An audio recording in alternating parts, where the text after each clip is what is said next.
Hello viewers, welcome back to my YouTube channel. Viewers, आज हम बहुत लंबे समय बाद अपने इस यूट्यूब चैनल पर वीडियो लेके आए हैं, लेकिन मैं उम्मीद करता हूं कि अब हम रेगुलरली अपने इस चैनल पर वीडियो लेकर आएंगे। टाइम टू टाइम हम आपके प्रैक्टिस साइट भी कराएंगे, टाइम टू टाइम हम कॉन्सेप्ट वाइज क्लासें भी कराएंगे। तो अगर आप चैनल पर पहली बार हैं तो चैनल को ज़रूर सब्सक्राइब करें, और आप किसी भी कॉम्पिटिटिव एग्ज़ाम की तैयारी कर रहे हैं फिजिकल एजुकेशन सब्जेक्ट में, तो हमारे चैनल के साथ जुड़े रहें। यहाँ पर आपको किसी तरीके का कोई पैसा नहीं देना, बिल्कुल फ्री ऑफ कॉस्ट तैयारी कराई जाती है। तो चलिए आज का जो प्रैक्टिस सेट है उसको सॉल्व कर लेते हैं। तो पहला क्वेश्चन देख लेते हैं, काफ़ी ईजी टू हार्ड की तरफ हम बढ़ेंगे। तो पहला जो प्रैक्टिस सेट है काफ़ी ईजी क्वेश्चन है इसमें। तो जो पहला क्वेश्चन है यहाँ पर देख लीजिए, पहला क्वेश्चन है शारीरिक शिक्षा क्या है। तो पहला ऑप्शन है इसमें शारीरिक शिक्षा, दूसरा ऑप्शन है शारीरिक प्रशिक्षण, तीसरा ऑप्शन है शारीरिक निष्पादन, चौथा ऑप्शन है इनमें से कोई नहीं। तो बहुत जैसे कि आप सभी को पता है कि हम अपने व्यूअर्स को जो तैयारी कर रहे हैं, जो वीडियो देख रहे हैं, उनको 5 सेकंड का टाइम देते हैं अपना क्वेश्चन सोचने के लिए, सही क्वेश्चन को चेक करने के लिए। तो वही हम चीज़ फॉलो करेंगे हम आगे भी। तो पहला ऑप्शन का राइट आंसर हो जाएगा आपका ए। ठीक है, शारीरिक शिक्षा क्या है? शारीरिक शिक्षा एक शारीरिक शिक्षा है। ठीक है। दूसरा क्वेश्चन है आपका यहाँ पर फिटनेस क्या है। तो फिटनेस की यहाँ पर बात हो रही है, तो कौन कौन से ऑप्शन है देख लेते हैं। पहला ऑप्शन है किसी की अंतः शक्तियों की क्षमता, दूसरा ऑप्शन है धनी, तीसरा ऑप्शन है स्वास्थ्य, चौथा ऑप्शन है चेहरा बदन। तो फिटनेस क्या है आप सभी को बताएं, काफ़ी इजी क्वेश्चन है। तो राइट आंसर आपका हो जाएगा इसका ए। ठीक है, किसी की अंतः शक्तियों की क्षमता को हम क्या कहते हैं? फिटनेस कहते हैं। तो तीसरा क्वेश्चन की तरफ बढ़ते हैं। तीसरा क्वेश्चन है आपका स्वास्थ्य के लिए अच्छा पोषण क्यों जरूरी है। तो इसमें ऑप्शन देख लेते हैं। पहला ऑप्शन है आपका केवल शारीरिक विकास, दूसरा ऑप्शन है सर्वांगीण विकास, तीसरा ऑप्शन है केवल मानसिक विकास, चौथा ऑप्शन है उपयुक्त में से कोई नहीं। तो काफ़ी अच्छा क्वेश्चन है, आप सभी को पता होगा। जहाँ पर आपकी स्वास्थ्य की बात हो रही है, फिजिकल एजुकेशन की बात हो रही है, तो वहाँ पर क्या ऑप्शन ठीक हो जाएगा आप सभी को पता है। ऑप्शन हो जाएगा बी, राइट हो जाएगा, सर्वांगीण विकास। ठीक है, अच्छा पोषण हमारा क्या करता है? शरीर का सर्वांगीण विकास करता है। और जो शारीरिक शिक्षा है वो क्या करती है व्यक्ति का? वो भी सर्वांगीण विकास करती है। चलिए आगे बढ़ते हैं, अगला क्वेश्चन देखते हैं। क्वेश्चन नंबर 4, हृदय के निर्गत आउटपुट का सामान्य मान क्या है। तो काफ़ी अच्छा क्वेश्चन है, कई बार आया भी है ये क्वेश्चन। तो पहला ऑप्शन देख लेते हैं 5.04 लीटर प्रति मिनट, दूसरा ऑप्शन है 5.50 लीटर प्रति मिनट, 6.00 लीटर प्रति मिनट, और चौथा ऑप्शन है 4.50 लीटर प्रति मिनट। तो काफ़ी अच्छा क्वेश्चन है, इसका राइट आंसर हो जाएगा आपका ए। ठीक है, 5.04 लीटर प्रति मिनट। अगला क्वेश्चन है पुरुष त्रिकूद में, ट्रिपल जंप की बात यहाँ पर हो रही है। पुरुष त्रिकूद में टेक ऑफ बोर्ड और अखाड़े के बीच की दूरी कितनी होती है। देखो इस तरीके से मैं बताऊँ तो इस तरीके से ये टेक ऑफ आपका अखाड़ा होता है जिसको लैंडिंग पिट कहते हैं, और इस तरीके से ये आपका रनवे होता है। ठीक है, तो यहाँ पर आपका इस तरीके से टेक ऑफ बोर्ड होता है, इसको हम टेक ऑफ बोर्ड यहाँ पर कह देते हैं। तो यहाँ से यहाँ तक की दूरी ये पूछ रहा है, टेक ऑफ बोर्ड से आपका लैंडिंग पिट की दूरी यहाँ पर पूछ रहा है। तो राइट आंसर आपको बताना है, जल्दी से बताइएगा। 5 का राइट आंसर आपका क्या हो जाएगा, जल्दी बताइएगा। राइट आंसर हो जाएगा इसका डी। कितनी होती है? 13 मीटर होती है। ठीक है, अगला क्वेश्चन है यहाँ पर आपका निम्नलिखित में से किस खाद्य पदार्थ में एक संतुलित आहार के लगभग सभी तत्व निहित होते हैं या विराजमान होते हैं। तो काफ़ी अच्छा क्वेश्चन है और इजी क्वेश्चन भी है। आप सभी को पता होगा इसका राइट आंसर, इसमें टाइम वेस्ट नहीं करना। तो राइट आंसर हो जाएगा आपका बी, दूध में। ठीक है, तो दूध में आपके लगभग सभी खाद्य पदार्थ के जो इम्पोर्टेंट न्यूट्रिशन होते हैं वो सारे आपके दूध में होते हैं। दूध एक ऐसा खाद्य पदार्थ है, अगर आपको किसी चीज़ की कमी है, मान लीजिए आपको प्रोटीन चाहिए, ठीक है, प्रोटीन खाना है, और आप प्रोटीन जो हाई प्रोटीन होता है वो डेयरी प्रोडक्ट्स में ज़्यादा होता है, आप उसको नहीं मिल पा रहा है, आपको उसको अफोर्ड नहीं कर पा रहे हैं, तो आप दूध भी पी सकते हैं। दूध आपका प्रोटीन की कमी पूरी करेगा, कैल्शियम की भी पूरी करेगा, बाकी सारे जो विटामिन हैं उनकी भी कमी पूरी करता है। मतलब एक कंप्लीट आहार होता है दूध में। अगला क्वेश्चन है यहाँ पर 7 नंबर, शिवांतली गोल्ड कप किस खेल से संबंधित है? तो शिवांतली गोल्ड कप की बात हो रही है यहाँ पर। मैं जल्दी आपको एक वीडियो लेके आऊँगा जिसमें एक ट्रिक बताऊँगा, आप जो ट्रॉफ़ी है उनको कैसे याद कर सकते हैं। मैक्सिमम 2 ट्रॉफ़ी आप आसानी से याद कर सकते हैं। तो इसका राइट आंसर जल्दी से बताइएगा। राइट आंसर इसका हो जाएगा आपका वॉलीबॉल। ठीक है, तो शिवांतली गोल्ड कप किससे संबंधित है? वॉलीबॉल से संबंधित है। चलिए आगे बढ़ते हैं। अगला क्वेश्चन है आपका यहाँ पर, डेविस कप किस खेल से जुड़ा हुआ है? तो यहाँ पर डेविस की बात हो रही है, तो मैंने आपको अभी बताया एक ट्रिक लेके आऊँगा मैं, और आई थिंक वो मैंने चैनल पर पीछे डाली भी है। जो ट्रिक है उसको याद करने की एक बार मैं दोबारा उसकी वीडियो बना दूँगा। तो इसका राइट आंसर आप सभी को बताना है। राइट आंसर हो जाएगा आपका इसका डी। ठीक है, टेनिस या लॉन टेनिस। ठीक है, तो डेविस कप किस खेल से संबंधित है? लॉन टेनिस खेल से संबंधित है। चलो आगे बढ़ते हैं अगले क्वेश्चन की तरफ अपने। अगला क्वेश्चन है आपका 9 नंबर, स्वास्थ्य एवं व्यायाम वैज्ञानिकों के अनुसार स्वस्थ रहने के लिए कम से कम कठिन व्यायाम है। कम से कम कठिन व्यायाम है, ये क्वेश्चन थोड़ा गलत है यहाँ पर। तो ये कह रहा है कि कम से कम कितना व्यायाम करना चाहिए। ठीक है, तो ये पूछ रहा है कि कितना व्यायाम करना चाहिए। तो जल्दी से अपना आंसर बताइएगा। पहला ऑप्शन बता रहा है प्रतिदिन 1 घंटा सुबह, 1 घंटा शाम। दूसरा ऑप्शन है केवल 1 घंटा सुबह। तीसरा ऑप्शन है आधा घंटा 1 दिन में और सप्ताह में 3 दिन। चौथा ऑप्शन है 3 घंटा प्रत्येक सप्ताह में। तो राइट आंसर इसका हो जाएगा आपका सी ऑप्शन एक बिल्कुल सही हो जाएगा। आधा घंटा 1 दिन में और सप्ताह में 3 दिन आप व्यायाम करेंगे तो आप बिल्कुल फिट रहेंगे। अगला क्वेश्चन है यहाँ पर आपका, मानव शरीर में कितने प्रकार के जोड़ होते हैं? तो काफ़ी अच्छा क्वेश्चन है, एनाटॉमी से क्वेश्चन ये पूछा गया है। जल्दी से इसका आंसर बताइएगा। तो मानव शरीर में कितने प्रकार के जोड़ होते हैं? जल्दी से बताइएगा राइट आंसर।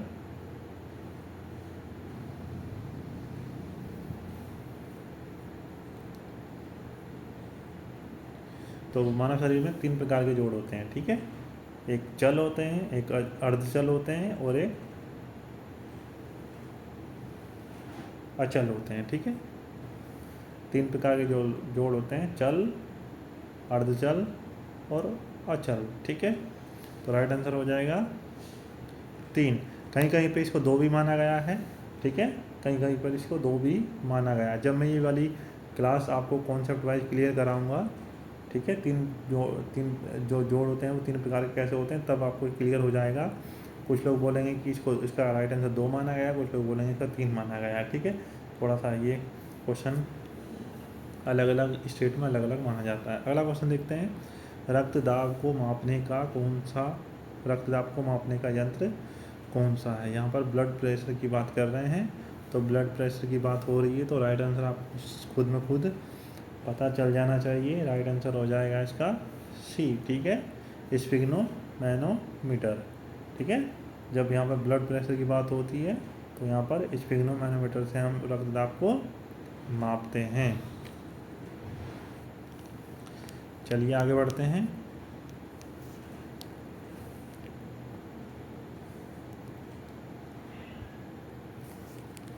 अगला क्वेश्चन है, 110 मीटर बाधा दौड़ में कितनी बाधाएं होती हैं? तो यहाँ पर 110 मीटर हर्डल रेस की बात यहाँ पर हो रही है। तो काफ़ी अच्छा क्वेश्चन है और बहुत इजी क्वेश्चन है, कई बार पूछा भी जा चुका है। तो राइट आंसर इसका हो जाएगा सी। ठीक है, कितनी होती है? 10 हर्डल होती हैं। जो महिलाओं की 100 मीटर हर्डल होती है उसमें भी 10 होती है, और जो पुरुषों की 110 मीटर हर्डल होती है उसमें भी 10 ही होती है। अगला क्वेश्चन है आपका, एथलेटिक मीटर का फिल्टर्ड इवेंट क्या है? एथलेटिक मीट का, सॉरी यहाँ पर थोड़ा गलत लिखा हुआ है, ये थोड़ा गलत लिखा हुआ है। यहाँ पर एथलेटिक्स मीट का फील्ड इवेंट की बात हो रही है। फील्ड इवेंट आपको पता है, जो ट्रैक इवेंट होते हैं, कुछ फील्ड इवेंट होते हैं। ठीक है, जब आप कॉन्सेप्ट वाइज क्लास कराई जाएगी उसमें सारी चीज़ें क्लियर कराई जाएगी। तो यहाँ पर पूछा है, निम्नलिखित में से एथलेटिक मीट का फील्ड इवेंट कौन सा है? तो इसका राइट आंसर आप सभी को पता है। देखो 100 मीटर जो है ट्रैक इवेंट है, और आपका रिले रेस भी ट्रैक इवेंट है, बाधा दौड़ भी ट्रैक इवेंट है।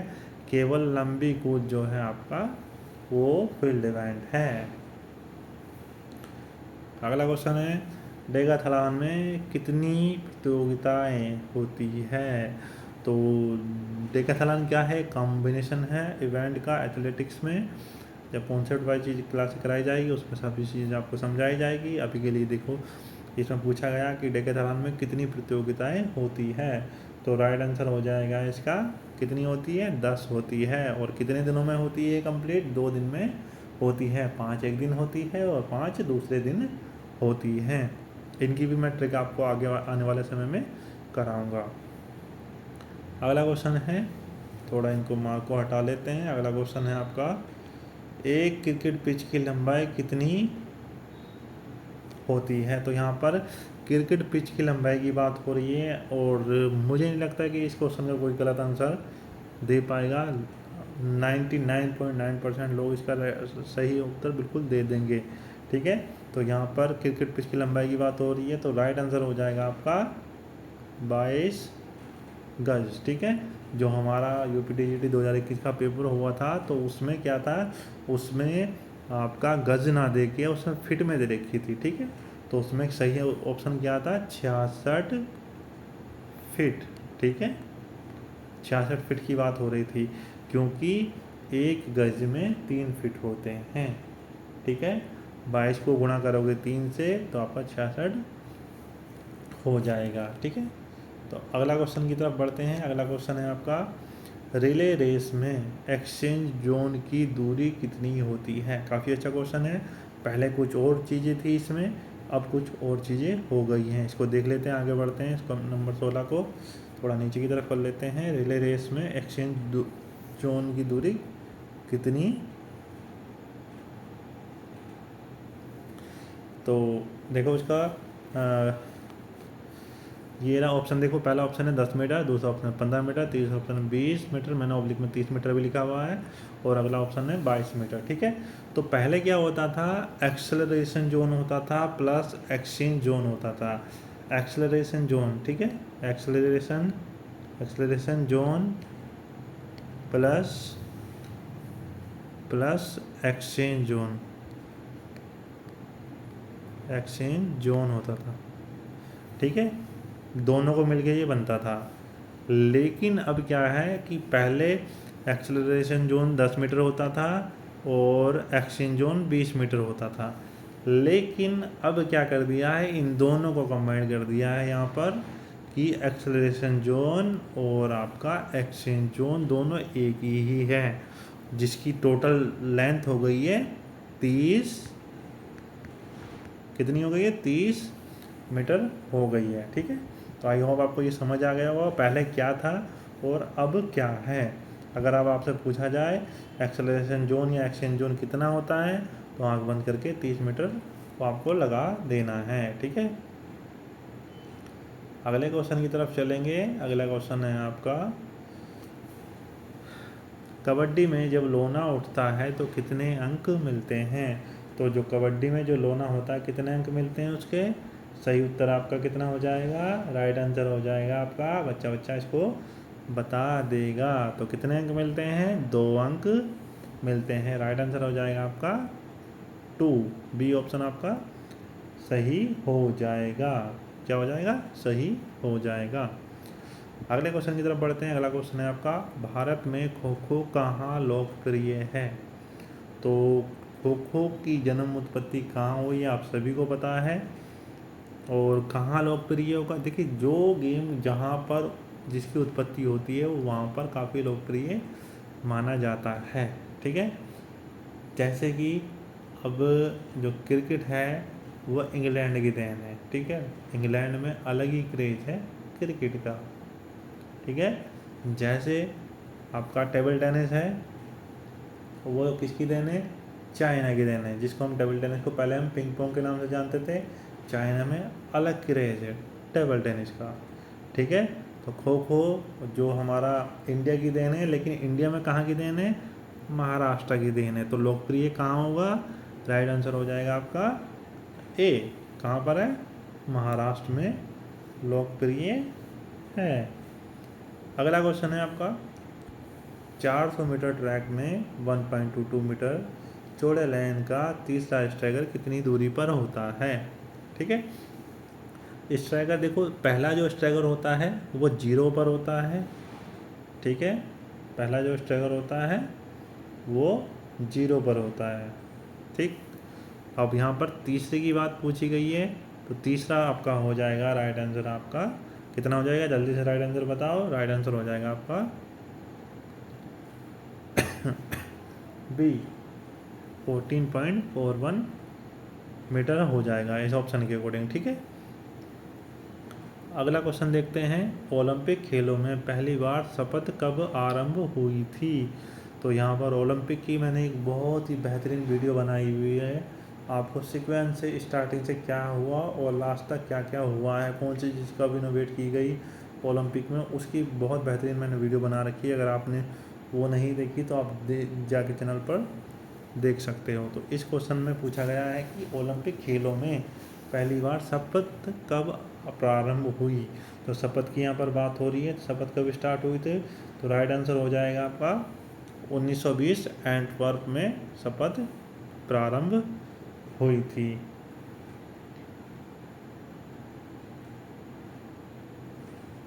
चलिए आगे की तरफ बढ़ते हैं, आगे बढ़ते हैं। 20 क्वेश्चन अपने हो गए हैं, आगे बढ़ते हैं थोड़ा सा और। अगला क्वेश्चन है 21, अपने आप को स्वस्थ रखने के लिए मनुष्य को प्रतिदिन कम से कम कितने समय व्यायाम करना जरूरी है। ये क्वेश्चन अभी इसी के सिमिलर आया था, अभी हमने आपको बताया था। तो 21 का राइट आंसर आपको बताना है, जल्दी से बताइएगा। 21 का राइट आंसर हो जाएगा आपका सी, 30 मिनट, जिसको हम आधा घंटा भी कहते हैं, जरूरी होता है। अगला क्वेश्चन है, व्यक्ति के बहुमुखी विकास में शामिल है। तो यहाँ पर बहुमुखी मतलब सभी तरफ से जो व्यक्ति का विकास है में क्या क्या शामिल है। तो यहाँ पर पहला ऑप्शन है शारीरिक और मानसिक विकास, दूसरा ऑप्शन है सामाजिक और भावनात्मक विकास, तीसरा ऑप्शन है नैतिक और आध्यात्मिक विकास। तो इसका राइट आंसर आप सभी को पता चल गया होगा, राइट आंसर है आपका डी, उपयुक्त सभी इसका राइट आंसर हो जाएगा। अगला क्वेश्चन है आपका, सोशियोग्राम डैश की माप करने का एक साधन है। तो सोशियोग्राम, सोशियो मतलब कुछ सिमिलर नहीं लग रहा आपको ये वर्ड। ठीक है, तो किसके सिमिलर लग रहा है आपको वही गैस करना है। ठीक है, तो सोशियोग्राम की यहाँ पर बात हो रही है, तो सोशियोग्राम आपका राइट आंसर हो जाएगा डी, समूह के सदस्यों के बीच संबंध और आकर्षण। सोशियोग्राम मतलब वो कहते हैं ना उसको, सोशल मीडिया, सोशल। ठीक है, तो सोशल मतलब समूह लोगों का समूह। ठीक है, तो समूह के सदस्यों के बीच संबंध और आकर्षण को मापता है आपका सोशियोग्राम। चलिए आगे की तरफ बढ़ते हैं, अगले क्वेश्चन की तरफ।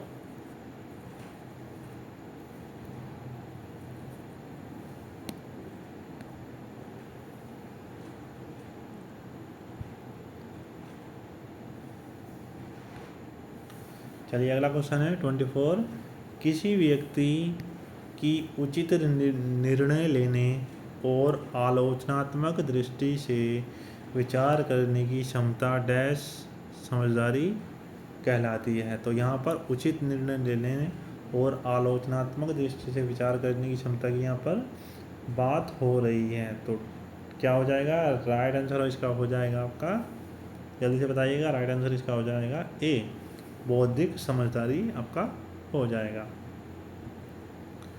अगला क्वेश्चन है, पिकनिक शरीर का एक प्रकार है, इसे किसने वर्गीकृत किया था? तो पिकनिक आपकी जो शरीर के जो टाइप हैं उसमें आपको कॉन्सेप्ट वाइज जो टॉपिक कराया जाएगा उसमें आपको बताया जाएगा। तो यहाँ पर पिकनिक शरीर का एक प्रकार है, इसको किसने वर्गीकृत किया था? ठीक है, तो राइट आंसर बताना है आपको।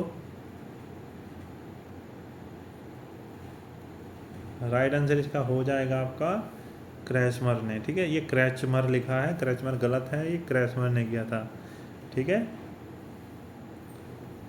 अगला क्वेश्चन है आपका, ऐसा कार्य शरीर कार्य करने के लिए आवश्यक ऑक्सीजन की मात्रा से कम मात्रा में ऑक्सीजन की आपूर्ति कर सकता है, डैश के रूप में जाना जाता है। तो ये कह रहा है कि ऐसा कार्य शरीर कार्य करने के लिए आवश्यक ऑक्सीजन की मात्रा से कम मात्रा में ऑक्सीजन की आपूर्ति कर सकता है। तो जल्दी से बताइएगा राइट आंसर। तो इसका सही उत्तर हो जाएगा आपका 26 का 1। ठीक है, अभाव्य कार्य। ठीक है, ये कार्य हमारे ऑक्सीजन की एब्सेंस में होते हैं। ठीक है, ऑक्सीजन की एब्सेंस में होते हैं, उनको अभाव्य कार्य कहते हैं।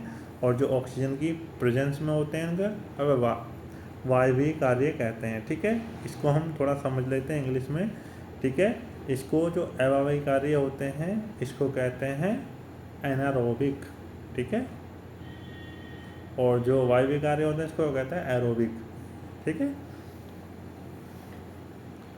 जिन कार्यों को करने में ऑक्सीजन की जरूरत होती है उसको एरोबिक कहते हैं। ठीक है, वायवीय कार्य कहते हैं। जिन कार्यों को करने में ऑक्सीजन की ज़रूरत नहीं होती है उनको अभाव्य कार्य कहते हैं और एनारोबिक कार्य कहते हैं। अगला क्वेश्चन है यहाँ पर आपका 27 नंबर, खो खो खेल के कितने खिलाड़ी होते हैं? तो खो खेल में कितने खिलाड़ी होते हैं? देखो यहाँ पर थोड़ा कॉम्प्लिकेटेड बना दिया इस क्वेश्चन को। यहाँ पर 9 और 12 दोनों लिखा है। 9 आपके प्लेइंग 11 होते हैं और 12 आपके टोटल होते हैं, जिसमें एक्स्ट्रा भी और प्लेइंग 11 कह रहा हूँ, प्लेइंग 9 होते हैं और आपके 3 एक्स्ट्रा भी होते हैं टोटल। तो यहाँ पर खो खो खेल में कितने खिलाड़ी की बात हुई है तो 9 खिलाड़ी यहाँ पर आपका राइट आंसर हो जाएगा। अगर होता खो खो खेल में कुल कितने खिलाड़ी होते हैं तो वो आपको 12 पर टिक लगाना था। खो खो खेल में कितने खिलाड़ी होते हैं तो 9 लगाना है और कुल पूछा जाता तो 12 लगाना था। ठीक है, ये एक अच्छा सा टॉपिक मैं बता रहा हूँ आपको। अगर क्वेश्चन में दे रखा है किसी भी खेल में, मान लीजिए कबड्डी खेल में पूछा गया है यहाँ कि कबड्डी खेल में कितने खिलाड़ी होते हैं, तो यहाँ पर आपको 7 लगाना था। और पूछा जाता कि कबड्डी खेल में कुल कितने खिलाड़ी होते हैं, तब आपको 12 लगाना था यहाँ पर। समझ गए ना कहने का मतलब क्या है? आई होप आप समझ गए होंगे। अगले क्वेश्चन की तरफ बढ़ते हैं। अगला क्वेश्चन है, एक प्रशिक्षित व्यक्ति में आप क्या देख सकते हैं?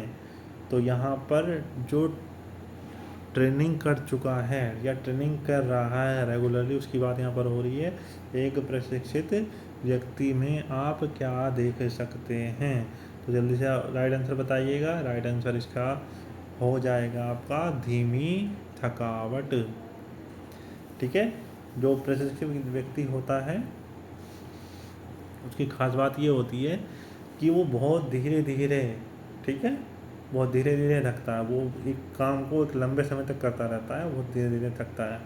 और एक बिल्कुल नया खिलाड़ी या नया कोई काम करने वाला किसी काम को करेगा जिसने आज से पहले उस काम को नहीं किया है, वो बहुत जल्दी थक जाता है। ठीक है, तो धीमी थकावट उसमें देखने को मिलती है।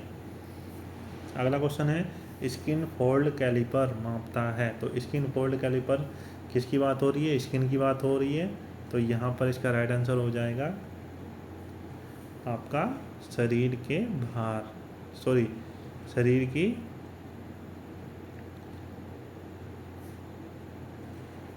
चर्बी को, ठीक है, शरीर की चर्बी और शरीर के भार, ठीक है। एक्चुअली में ये क्या करता है, शरीर के फैट को मापता है, मोटापे को मापता है, किसी भी इंसान के फैट को मेजर करता है, ठीक है। तो यहाँ पर आई थिंक चर्बी ही सही हो जाएगा, क्योंकि यहाँ पर चर्बी लिखा है, फैट और चर्बी एक ही चीज़ होती है, ठीक है। अगला क्वेश्चन है पेशी खिंचाव का क्या कारण होता है। तो पेशी खिंचाव की बात यहाँ पर हो रही है, ठीक है। तो पेशी खिंचाव क्या होता है, जो आपकी मसल्स खिंच जाती है उसकी यहाँ पर बात हो रही है। तो इसका ऑप्शन देख लेते हैं। अच्छा लचीलापन है, दूसरा पर्याप्त गर्माहट है, तीसरा है अत्यधिक प्रशिक्षण, चौथा है आपका संतुलित आहार। तो राइट आंसर इसका जल्दी से बताइएगा, राइट आंसर इसका हो जाएगा सी, ठीक है। अत्यधिक प्रशिक्षण आपका मांसपेशी खिंचाव का कारण हो सकता है या हो जाता है। अच्छा लचीलापन होता है, फ्लेक्सिबिलिटी है, तो खिंचाव नहीं होता है, और आपने पूरी बॉडी को अच्छे से गर्माहट किया हुआ है या वार्म अप किया हुआ है तब भी नहीं होता है। संतुलित आहार आप लेते हैं तब भी नहीं होता है। लेकिन आप अत्यधिक बार बार लगातार आप ओवरलोड या ओवर प्रेशर किए जा रहे हैं तो वहाँ पर मांसपेशी फुल होने का खतरा बना रहता है। अगला क्वेश्चन है 31 देखते हैं क्या है, मालिश क्या है।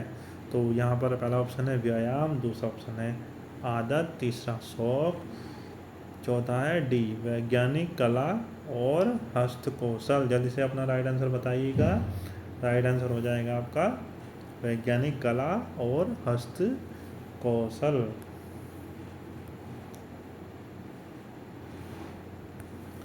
अगला क्वेश्चन है हम स्टॉप बोर्ड कहाँ देख सकते हैं। तो यहाँ पर स्टॉप बोर्ड की बात हो रही है। तो स्टॉप बोर्ड मैं आपको बता देता हूँ थोड़ा सा। देखो पहले इसका ऑप्शन देख लेते हैं, सही ऑप्शन क्या है। स्टॉप बोर्ड आपका होता है गोला फेंक, ठीक है। गोला फेंक जो होता है आपका, उसमें हम स्टॉप बोर्ड देख सकते हैं। तो देखो इस तरीके से ये सेक्टर होता है गोला फेंक का, ठीक है। यहाँ पर इस तरीके से ये कुछ ऐसा बना हुआ होता है, ठीक है। तो ये जो होता है यहाँ पर, ये जो होता है यहाँ कुछ मोटा मोटा सा लगा होता है अलग से, ठीक है, लोहे का या सीमेंट का बना हुआ होता है, जिससे पैर स्लिप होके आगे ना निकल जाए इस गोले से, ठीक है। तो इसको हम क्या कहते हैं, स्टॉप बोर्ड कहते हैं, है ना। इसी को हम स्टॉप बोर्ड कहते हैं। तो क्लियर हो गया कि स्टॉप बोर्ड कहाँ देख सकते हैं हम देख सकते हैं गोला फेंक में। अगले क्वेश्चन की तरफ बढ़ते हैं। अगला क्वेश्चन है मानव शरीर में सबसे लंबी हड्डी कौन सी होती है। तो देखो हिंदी में थोड़े से डिफ़िकल्ट हो सकते हैं ये नाम, क्योंकि आपके पास दोनों ऑप्शन होते हैं, हिंदी और इंग्लिश दोनों में पेपर आता है। जिसमें आपको याद करना हो उसमें याद करो, बस याद कर लो। तो इसका राइट आंसर हो जाएगा, काफ़ी इजी क्वेश्चन है और काफ़ी बार क्वेश्चन ये हर प्रैक्टिस सेट में देखने को मिलता है। तो राइट आंसर इसका हो जाएगा आपका फीमर, ठीक है। मानव शरीर की सबसे लंबी हड्डी आपका फीमर होती है, जो जांघ में पाई जाती है।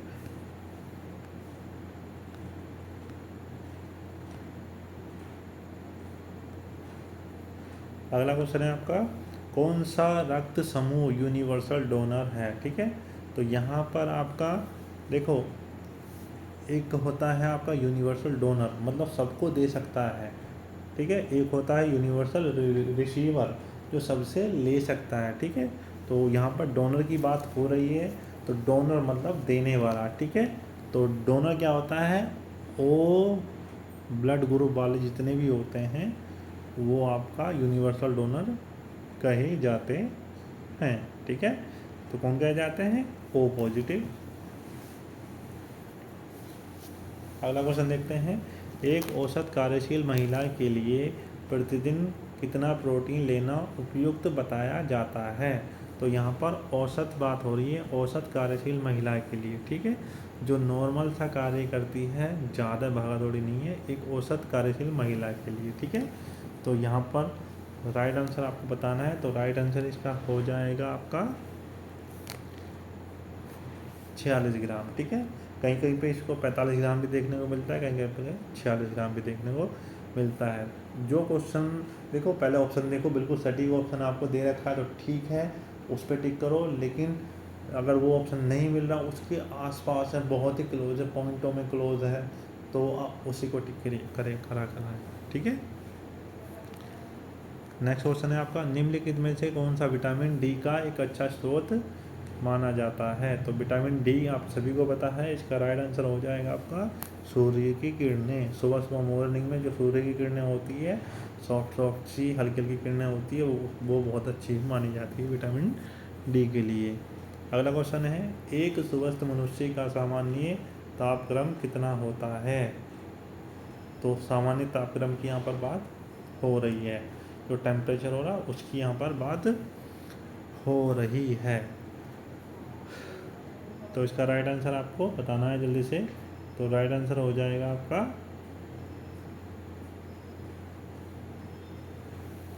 जल्दी से, इस क्वेश्चन का आंसर आप मुझे कमेंट सेक्शन में बताएंगे। ठीक है। थोड़ा इसमें 19-20 दे रखा है, पूरा प्रॉपर नहीं दे रखा है इसका उत्तर, आप मुझे कमेंट सेक्शन में बताइएगा। ठीक है। काफ़ी अच्छा क्वेश्चन है। अगला क्वेश्चन है, प्रेरणा के सिद्धांतों में से कौन सा सिद्धांत जीव विज्ञान संबंधित अभिमुखता रखता है? प्रेरणा के सिद्धांत की यहाँ पर बात हो रही है। तो प्रेरणा के सिद्धांत देखो, यहाँ पर आपको राइट आंसर बताना है कि प्रेरणा के सिद्धांतों में से कौन सा सिद्धांत जीव विज्ञान संबंधित अभिमुखता रखता है। ठीक है। तो इसका राइट आंसर आपका हो जाएगा सी ऑप्शन, बिल्कुल सही हो जाएगा, इंस्टिंक्ट सिद्धांत। ठीक है, जिसको मूल प्रवृत्ति का सिद्धांत भी हम कहते हैं। आगे बढ़ेंगे। अगला क्वेश्चन है, सीखना किस पर निर्भर करता है? तो देखो, ये थोड़ा सा विवादित क्वेश्चन है, कहीं पर इसका कहीं माना जाता है, कहीं पर इसका कहीं माना जाता है। ठीक है। इस क्वेश्चन के अकॉर्डिंग मैं आपको बताऊं एक्चुअल में जो इसका राइट आंसर है। ठीक है। देखो, ये जो परिपक्वता होती है, इसके अकॉर्डिंग आपका सीखना निर्भर करता है। कोई बिल्कुल छोटा बच्चा है, वो चीज़ों को समझ नहीं पा रहा तो नहीं सीख पाएगा। जो थोड़ा सा मैच्योर बच्चा है, वो चीज़ों को समझ पा रहा था, वो जल्दी सीख जाएगा। तो राइट आंसर इसका हो जाएगा परिपक्वता। अगला क्वेश्चन है आपका, शरीर रचना एनाटॉमिकल भाषा में हृदय को मांसपेशी को कहते हैं। तो ये हृदय की जो मसल्स होती है उसको एनाटॉमिकल लैंग्वेज में क्या कहते हैं आपको बताना है। तो इसका राइट आंसर हो जाएगा आपका, ठीक है, क्या हो जाएगा? राइट आंसर हो जाएगा ए, मायोकार्डियम कहते हैं। ठीक है। मायोकार्डियम जो हार्ट की मसल होती है उसको हम मायोकार्डियम कहते हैं। इसकी भी 3 लेयर होती है। ठीक है, 3 पार्ट्स में होती है, एक इनर लेयर और एक मिडिल लेयर और एक आउटर लेयर। ठीक है। अगला क्वेश्चन है आपका, हृदय चारों ओर से घिरा होता है। तो यहाँ पर हृदय की बात हो रही है, हृदय चारों ओर से घिरा होता है। तो इसका राइट आंसर आप सभी को पता होना चाहिए। इसका राइट आंसर ये जो आउटर लेयर होती है उसकी बात यहाँ पर हो रही है। तो हृदय की जो मसल्स होती है उसकी जो आउटर लेयर होती है उसको कहते हैं हम, क्या कहते हैं? पेरिकार्डियम कहते हैं।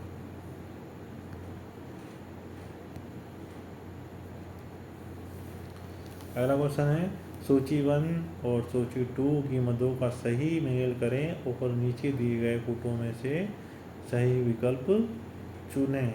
ठीक है। तो आपको सही विकल्प चुनना है। तो देखिए, ये काफ़ी अच्छे क्वेश्चन होते हैं। इसमें मान लीजिए 4 ऑप्शन दिए गए हैं, 4 ऑप्शन में से आपको 2 ऑप्शन पता है तो आपका ये क्वेश्चन सही हो जाता है। लेकिन ज़्यादातर बच्चे इन क्वेश्चन को देख के डर जाते हैं। आपको होपलेस नहीं होना है। आप 1 या 2 या 3 ऑप्शन पता है तो आपको तब भी ये क्वेश्चन सही हो जाता है। ठीक है। देखिए, इसका इजी तरीका मैं आपको बताता हूँ। ये देखो, विटामिन डी की कमी से क्या होता है आप सभी को पता है, और विटामिन ए की वजह से क्या होता है आप सभी को पता है। तो जल्दी से इसका राइट आंसर बताइएगा, जल्दी से इसका राइट आंसर बताइएगा। देखो, विटामिन डी की कमी से क्या होता है? विटामिन डी की कमी से आपका होता है सूखा रोग। क्या होता है? सूखा रोग होता है। ठीक है। और विटामिन ए किसके लिए ज़रूरी होता है आपका? विटामिन ए होता है आँखों के लिए। और विटामिन ए की कमी से क्या होगा आपका? रतौंधी हो जाएगा। क्या हो जाएगा? रतौंधी हो जाएगा। ठीक है। तो आपका जो विटामिन B12 होता है, B2 होता है, इससे क्या रोग कौन सा रोग होता है बताओ जल्दी से। इससे कौन सा रोग होता है आपका, जल्दी से राइट आंसर हो जाएगा इसका। विटामिन B2 की वजह से आपका खास खुजली वाला रोग होता है, स्किन डिजीज होती है आपकी, ठीक है। और विटामिन B12 की वजह से आपका क्या होता है, विटामिन B12 की वजह से आपका क्या होगा, एनीमिया वाला रोग आपका हो जाएगा, ठीक है। चलिए आगे बढ़ते हैं, अगले क्वेश्चन की तरफ बढ़ते हैं।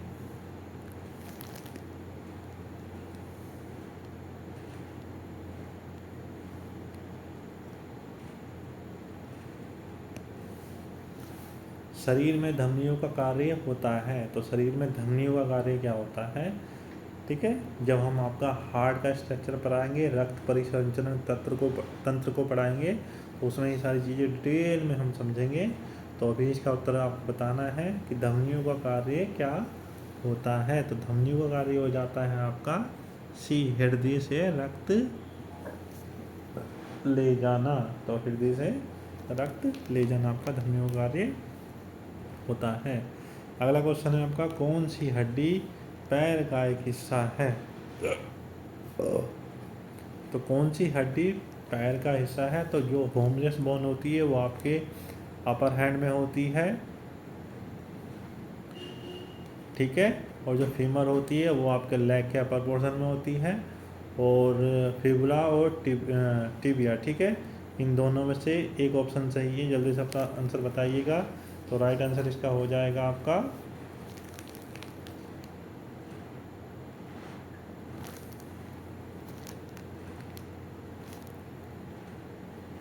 ये पैर का हिस्सा नहीं है, ये पूछा है, ठीक है। तो निम्नलिखित में कौन सी हड्डी पैर का हिस्सा नहीं है, तो राइट आंसर हो जाएगा आपका ह्यूमरस। ह्यूमरस क्या होती है, आपकी जो हैंड होती है उसका जो अपर पोर्शन होती है उसमें ह्यूमरस बोन होती है, जो आपकी बाइसेप्स और ट्राइसेप्स मांसपेशी को कवर, जिसको बाइसेप्स और ट्राइसेप्स मांसपेशी कवर करती है, ठीक है। अगला क्वेश्चन है आपका, रतौंधी किसकी कमी से होता है। रतौंधी किसकी कमी से होता है, जल्दी से अपना सही उत्तर बताइएगा। किसकी कमी से होता है रतौंधी, विटामिन ए की कमी से आपका होता है। लास्ट क्वेश्चन में मैंने आपको बताया था, अभी जो आपका मैचिंग वाला क्वेश्चन था। चलिए बढ़ते हैं आगे अगले क्वेश्चन की तरफ। अगला क्वेश्चन है आपका, मानव में सामान्य धड़कन दर क्या होती है। तो यहाँ पर हार्ट रेट की बात हो रही है। एक नॉर्मल जो मनुष्य होता है उसमें सामान्य धड़कन कितनी होती है, प्रति मिनट की बात यहाँ पर हो रही है। तो सभी को ये इसका राइट आंसर पता होना चाहिए, काफ़ी इजी क्वेश्चन है और कई बार आया भी है परीक्षा में। तो इसका राइट आंसर हो जाएगा 72 मिनट प्रति मिनट, ठीक है। 72 टाइम प्रति मिनट इसका राइट आंसर हो जाएगा, ठीक है। कभी कभी ऑप्शन में 70 से 75 बार भी दिया होता है, तो आप उसकी तरफ जाइएगा। जो भी क्लोजेस्ट ऑप्शन होता है आपके सही ऑप्शन के आसपास का, उसी को टिक करते हैं अगर आपका एक्यूरेट ऑप्शन उसमें नहीं दिया होता है, ठीक है। अगले क्वेश्चन की तरफ बढ़ेंगे। अगला क्वेश्चन है आपका, कर्णपट्टी झिल्ली कहाँ देखी जा सकती है। देखो ये जो नाम है इसके नाम से ही आपको क्लियर हो रहा होगा, कर्णपट्टी, ठीक है। हम गाँव में जो बच्चे होते हैं वो एक दूसरे को बोल भी देते हैं, तेरे कर्णपट्टी में लाल कर दूंगा। वो इसीलिए कहते हैं, जो कान की जो हड्डी होती है, जो कर्णपट्टी कहते हैं जिसको, उसी को कहते हैं, ठीक है। तो जो कर्णपट्टी झिल्ली वो कहाँ देखी जा सकती है, तो इसका सभी को पता चल गया होगा मेरी बात करने के तरीके से। राइट आंसर इसका हो जाएगा आपका कान में, ठीक है। अगला क्वेश्चन है आपका, शारीरिक शिक्षा का उद्देश्य है। तो शारीरिक शिक्षा means what is the aim of physical education, ठीक है।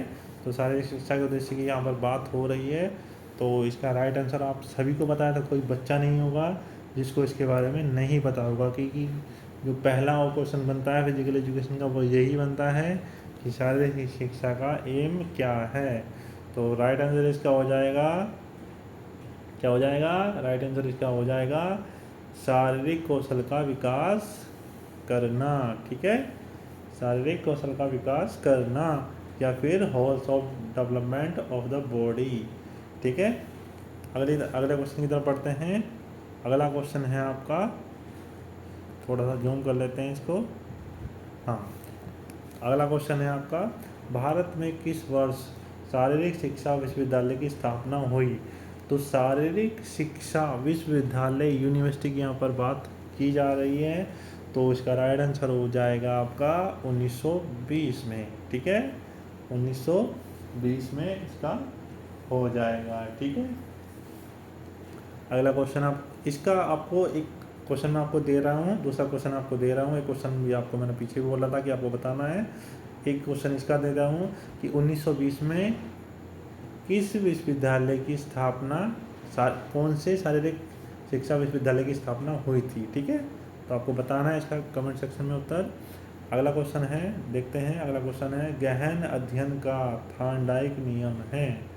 तो गहन अध्ययन का थॉर्नडाइक नियम है, तो कौन सा नियम है? इसका राइट आंसर आपको बताना है। राइट आंसर इसका हो जाएगा आपका सी। ठीक है, प्रभाव का नियम। ठीक है, तो गहन अध्ययन के नियम को हम प्रभाव के नियम से भी जानते हैं। तो आज की वीडियो में इतना ही व्यूअर्स, 50 क्वेश्चंस हो गए हैं। अभी हम थोड़ा सा रूटीन में आएंगे और आप लोगों को भी थोड़ा रूटीन में आने का टाइम देंगे। फिर हम डेली एक प्रैक्टिस सेट लेके आएंगे।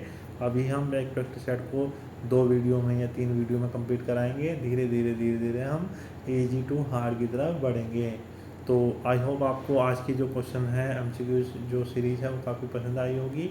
और ऐसे ही आप डेली क्लास देखते रहिए, अपने नोट्स बनाते रहिए और क्वेश्चंस को याद करते रहिए। ठीक है, और जुड़े रहिए हमारे इस चैनल के साथ जिसका नाम है physical education with CP Singh. आज की वीडियो में सिर्फ इतना ही, मिलते हैं एक और नई वीडियो के साथ। तब तक के लिए जय हिंद, वंदे मातरम।